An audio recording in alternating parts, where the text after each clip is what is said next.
Hi guys, today I'm going to show you how I made this really pretty tray. I actually found this tray in TJ Maxx and I decided to pour some resin into it. I just did a mix of white and pinks and golds. Poured it around in a circle and used my finger to blend it.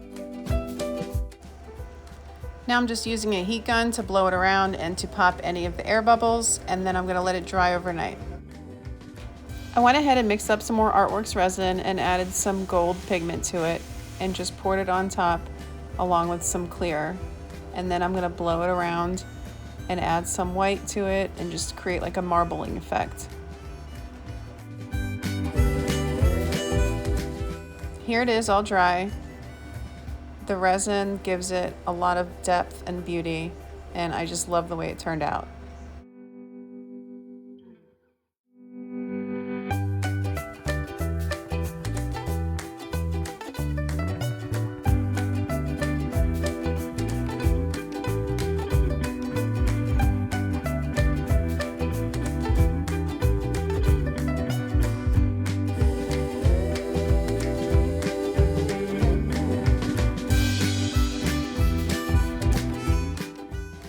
The resin I used in this project is called Artworks Resin, and you can buy it online at thecraftattack.com. Thanks for watching.